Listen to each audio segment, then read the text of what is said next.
The Guild is Maximum Lawyers' community of legal entrepreneurs who are taking their businesses and lives to the next level. As a Guild member, you'll build relationships, be held accountable, and learn strategies specifically designed to get you unstuck and accelerate your plan for growth. Members are also granted exclusive access to masterminds hosted around the country. Our next event is coming up, and we're heading to Scottsdale, Arizona. There's something truly magical about the power of these in-person connections where real-time breakthroughs happen. Picture this. You're surrounded by like-minded law firm owners tackling your business and mindset challenges together. The energy is electric, the insights are transformative, and the results are game-changing. Investing in yourself is the best decision you'll ever make. The knowledge, strategies, and breakthroughs you'll gain are priceless assets that will supercharge your practice and propel you forward. Join the Guild and secure your ticket to Scottsdale at the best possible price by visiting maxlawevents.com. Run your law firm the right way. This is the Maximum Lawyer Podcast. Your hosts, Jim Hacking and Tyson Mutrux. Let's partner up and maximize your firm. Welcome to the show. Welcome back to the Maximum Lawyer Podcast. I'm back with one of the OGs, Seth Price. What's going on, buddy? Good to be here. Great to see you. Good to see you, man. So, hey, your topic is, I think, for me and Jim, like one of the ones that we're most excited about. And I'm not just saying that, I mean it. It's how it started, how it's going on scaling a law firm, lessons learned. So, and I actually think that this was Jim's idea to come up with the topic. But I guess, what are your thoughts on the topic? You know, COVID has been a pretty humbling experience. There was a lot of cool stuff going on. We saw growth. We saw like crazy things happening. And that all of a sudden, that train that we were on, a lot of stuff, wasn't the same stuff so a lot of good stuff, a lot of opportunities for talent around the country, around the world, but it really made us reflect. So, we started as this criminal boutique. We expanded into a bunch of different areas, and we've contracted some during COVID, trying to do less well, and then saw where things were performing.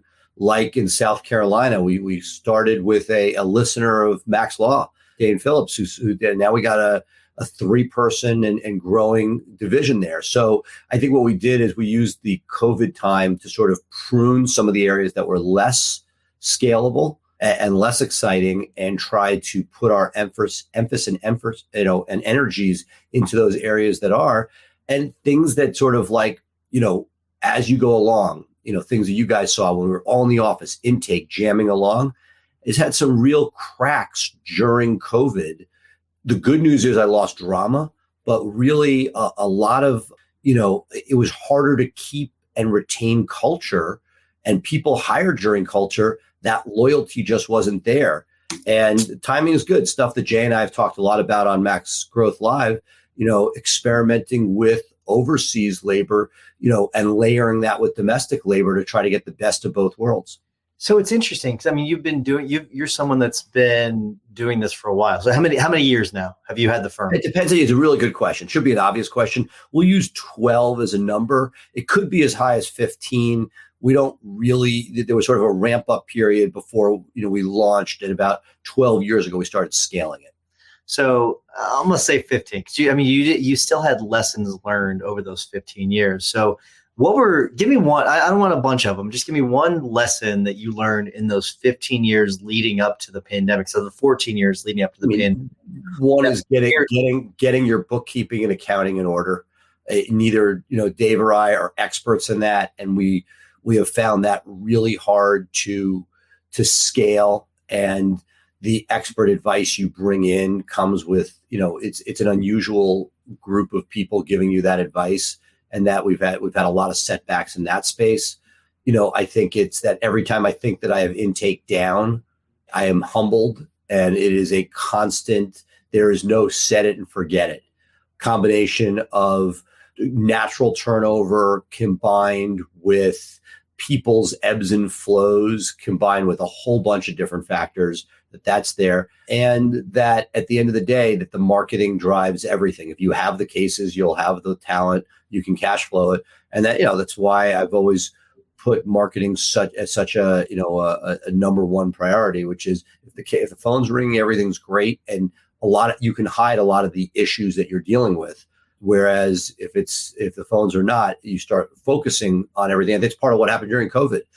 Things, if the courts were shut down, if people stopped going outside and weren't getting arrested, weren't getting injured, we started to say, oh, wow, these things aren't, we're making money despite certain things, not because of them. You sound just like James Oliver Hacking III for sure. He's all about the marketing, and you're absolutely right. That being said, though, having gone through COVID now, do you feel like the firm is better off or worse off? Complicated question. In some respects, we've gotten leaner and we are firing on all cylinders. But if I could trade it back magically, we were humming pre, and there's a lot of uncertainty. The courts aren't fully open. In the major metros, people are not living life the way they were. Will it go back? At some point it will, but go back to those early Max Growth Live shows. We were thinking 4 months and we'd be back to normal. And it turned out it wasn't as devastating, and PPP was an amazing thing for small business, but this has certainly been an upheaval. So I'd like to say we improved certain things, but I don't, it's frustrating because you see what could have been, and I'm not harping on it, but it certainly was a setback, and you learn a lot about yourself and who's on your team. We'll go a little bit long here because I do want to ask you about BluShark too, and I want to mention just because I think BluShark it's amazing. Like, how was that affected during the pandemic? Because I think it's important that people realize, because this is connected with your speaker's topic for MaxLawCon, is you scaled a firm while also scaling a business, right? And so, how was that affected during? Because I feel like BluShark, like 2020, was like one of those years where I think BluShark was really going to take off. And I guess, how was that affected? Believe it or not, I was expecting the firm to be fine and BluShark was really going to be hurt. BluShark really wasn't. The need for marketing has gone up. Paid search has become so expensive.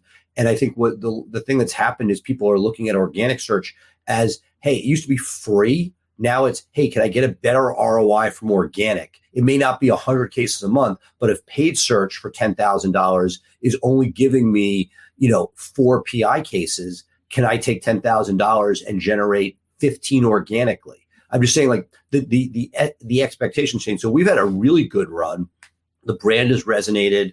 Like anything else, I feel like we've had high quality. Going virtual hasn't been as detrimental. I think that in general, the thing that this is for everybody is that the cracks, I think, are starting to show, particularly with warm weather. And that, some people, they don't want to come back to the office. Some do. And that sort of dynamic is sort of the next piece. But BluShark itself, I feel very blessed that we've been able to help people out. And in most instances, be able to sort of help people navigate these pretty treacherous waters that are going on right now. For sure. All right. 2 questions left. If people want to reach out to you, whether it's about BluShark, about the business, whatever it might be, how do they get in touch with you? Look, I'm everywhere. If anybody in this group, just tip me through Facebook Messenger. I geek out on this. I get calls all the time. Hey, Joey Vitale, I need to get this set up. I want to pay. No, just like, hey, go get a postcard. Like, meaning his answer was very simple, but sometimes if I can help you with a threshold question, happy to. If there's something more, we'll gladly talk more. But a lot of times people are hung up on something really small. So feel free to ping me through Messenger or email, whatever works. You were at the first conference. You were at the second conference. What are you looking forward to when it comes to the third conference? Look, there is something that you guys have created, and Jim have put something together where there's like the sort of ability to work with people that are building and growing together and thinking outside the box. That's what I look forward to, is like, it's the concepts and ideas that people, because a lot of people here are just starting out, and it's easy to say, hey, your firm's been around for a while, but it's those ideas that implemented in any firm are going to take you to the next level. And they're coming without the baggage. I have a bunch of baggage and issues and HR things. And these guys are just like, hey, can I get some sort of communication between these softwares that's going to revolutionize my efficiency? Can I take stuff offshore that a legacy firm doesn't generally do? And I feel that this conference is great because the ideas shared both from the stage as well as from drinks are, I think, at a level that generally doesn't exist in the legal community.